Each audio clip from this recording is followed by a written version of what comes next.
Guys, നമുക്ക് iPhone 14 Pro Maxൻ്റെ 1080p 60 maximum zoom test നോക്കാം. ഇതാ ജസ്റ്റ് ഇങ്ങനെ വയ്ക്കുക. ഇപ്പോൾ അൾട്രാ വൈഡിലാണ് കിടക്കുന്നത്. നമ്മളിങ്ങനെ സൂം ചെയ്ത് പോകുമ്പം നിങ്ങൾക്ക് നല്ല കിടിലായിട്ട് മയിൽ പീലി വിടർത്തി നിൽക്കുന്നത് കാണാം. എങ്ങനെയുണ്ട്? ഇതാണ് 1080p 60യുടെ ആ ഒരു സൂം ക്വാളിറ്റി. 9x വരെയാണ് പോകാൻ പറ്റുന്നത്. നമുക്ക് 4Kയിൽ ഇടുകയാണെന്നുണ്ടെങ്കിൽ നമുക്ക് 9x വരെ സൂമിന് പോകാൻ പറ്റില്ല. നമുക്ക് 3xൽ സ്വിച്ച് ചെയ്തതിന് ശേഷമേ നമുക്ക് 4K 60യിൽ മാക്സിമം സൂം ചെയ്യാൻ പറ്റൂ. അപ്പം 4Kയുടെ ക്വാളിറ്റിയും കൂടെ ഞാൻ കാണിച്ചു തരാം.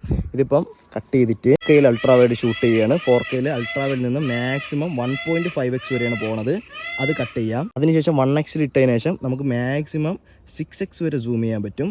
അതിനുശേഷം അത് നമുക്ക് കട്ട് ചെയ്യാം. അതിനുശേഷം 4K 60 3x ഇട്ടതിന് ശേഷം നമുക്ക് സൂം ചെയ്ത് 9x വരെ പോകാൻ പറ്റും. അതേസമയം നിങ്ങൾ 15 സീരീസിന് മുകളിലോട്ടാണെന്നുണ്ടെങ്കിൽ നിങ്ങൾക്ക് 4Kയിൽ അൾട്രാ വൈഡ് മുതൽ അങ്ങ് മാക്സിമം സൂം വരെ ചെയ്യാൻ പറ്റും. 15 Pro Max ആണെങ്കിലും 15 സീരീസ് ആണെങ്കിലും നമുക്ക് അൾട്രാ വൈഡ് ടു